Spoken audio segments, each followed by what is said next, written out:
বাড়িতে কিভাবে সহজেই চকলেট বানানো যায় সেই পদ্ধতি নিয়েই আজকে রয়েছে এই ভিডিওটি। 8 থেকে 80 সকলেই চকলেট পছন্দ করে। তো চলুন। নমস্কার, আমি পম্পিয়া, রন্ধনে আপনাদের সকলের স্বাগত। আর দেরি না করে শুরু করা যাক। আমি এখানে দুটো চকলেটের কম্পাউন্ড নিয়েছি, একটা ডার্ক কম্পাউন্ড আর একটা হোয়াইট কম্পাউন্ড। আপনারা এটা মার্কেটে পেয়ে যাবেন অনায়াসেই। এছাড়া অনলাইনেও আপনারা পারচেস করতে পারেন। আমার কাছে ডার্ক কম্পাউন্ড আগেই ছিল, হোয়াইটটা আমি কিনেছি। কেটে দেখিয়ে নিচ্ছি, এটা এরকম ধরনের পাবেন আপনারা। এই যে এরকম দেখতে হয়, আর ডার্ক কম্পাউন্ডটাও এরকম দেখতে হয়। এবার আমি যতটা প্রয়োজন ততটা নিয়ে নেব। এইভাবে কেটে নিলাম আর এরকম ছোট ছোট টুকরো করে নেব, কারণ এটাকে মেল্ট করতে গেলে সহজেই হয়ে যাবে। বড় টুকরো থাকলে মেল্ট করতে অসুবিধা হয়ে যায়।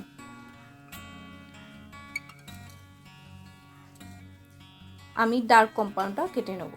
আগে হোয়াইটটা কাটলাম, কারণ প্রথমে যদি ডার্ক কেটে নিই তাহলে হোয়াইটটাতেও ডার্কের গুঁড়ো পড়ে যায়। এবার একটা পাত্রের মধ্যে জল নিয়ে নিলাম, তাতে এরকম ছাঁকনি বসিয়ে আপনারা এটা তার উপরে বসিয়ে দেবেন। এটা ভাপে মেল্ট হয়ে যাবে। ওপরে ঢাকনা দেবেন না, তাহলে চকলেটের ভেতরে জলটা ঢুকে যাবে। দেখুন এরকম মেল্ট হয়ে গেছে বা লিকুইড ফর্মে এসে গেছে। এবার সরিয়ে নিচ্ছি। ঠিক সেরকমই ডার্ক কম্পাউন্ডটাও করে নেব। আমি এখানে কাজু আর আমন্ড নিয়েছি, আপনারা নিজেদের মতন ফ্রুট নাট নিতে পারেন। ছোট টুকরো কেটে নিলাম, খুব বেশি ছোট কাটবো না, যাতে মুখে একটু পড়ে আর ভালো লাগে সেটা। এটাকে বলে মোল্ড। এবার আপনারা এটাও অনলাইনে বা বাজারেও পেয়ে যেতে পারেন। এটার মধ্যেই আমরা লিকুইডটা দেব।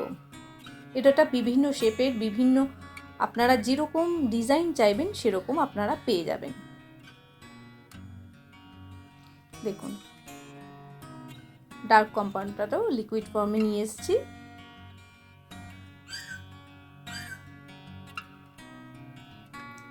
এবার মোল্ডের মধ্যে আমি দিয়ে দেব। আপনারা নিজেদের মতন যে কোনো ডার্ক বা হোয়াইট যেটা পছন্দ সেটা সেই মোল্ডের মধ্যে দিয়ে দিতে পারেন।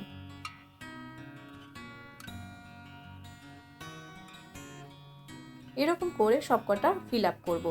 আর ফ্রুট নাটগুলো আমি এইভাবে দিয়ে দিচ্ছি।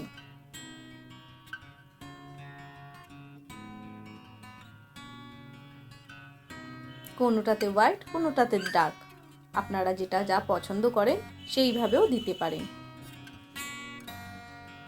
আবার দুটো বাই কালারও করতে পারেন।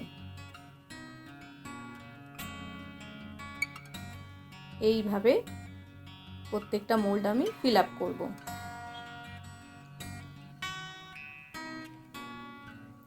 যতটা আপনারা চাইবেন ততটা নাট দিতে পারেন।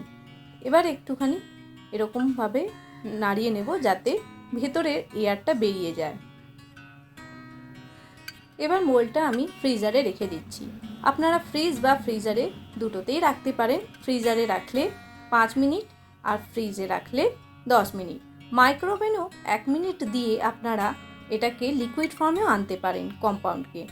সেক্ষেত্রে কিন্তু আপনারা লিকুইড ফর্মে আনলে সেটাকে নাড়াতে হবে। আচ্ছা, ফ্রিজ থেকে আমি বার করছি। এবার 10 মিনিটের মতন রাখা ছিল আমার। দেখুন কি সুন্দর তৈরি হয়েছে না? আপনারাও এইভাবে ঘরে অনায়াসে চকলেট বানিয়ে নিতে পারেন, আর অনেকটা বানিয়ে ফ্রিজেও রেখে স্টোর করে রেখে দিতে পারেন। যখন ইচ্ছা তখন আপনারা খেতে পারবেন। দেখুন, আর বিভিন্ন শেপে হলে কাউকে গিফট দিতেও খুব ভালো লাগবে। এইভাবে আপনারা কম্পাউন্ড দিয়ে অনেকগুলো চকলেট বানিয়ে নিতে পারবেন, আর প্রিয়জনকে এরকম বানিয়ে গিফট দিলে মন্দ হয় না। তাহলে বন্ধুরা একবার এরকম চকলেট বানিয়ে দেখতে পারেন। তাহলে আজকের ভিডিও আপনাদের কেমন লেগেছে? যদি ভালো লেগে থাকে তাহলে অবশ্যই কমেন্ট বক্সে কমেন্ট করে আমাকে জানাবেন। আর আমার চ্যানেলকে যারা নতুন দেখছেন তারা অবশ্যই চ্যানেলটিকে সাবস্ক্রাইব করে নেবেন আর নোটিফিকেশান অবশ্যই ক্লিক করবেন, তাহলে পরবর্তীকালে আমি যখন কোনো ভিডিও আপলোড করব আপনাদের কাছে তা সরাসরি পৌঁছে যাবে। তাহলে আজকে এই পর্যন্তই, পরবর্তীকালে আবার কোনো নতুন ভিডিও নিয়ে হাজির হব। ততক্ষণের জন্য বিদায় নিচ্ছি, ভালো থাকবেন, নমস্কার।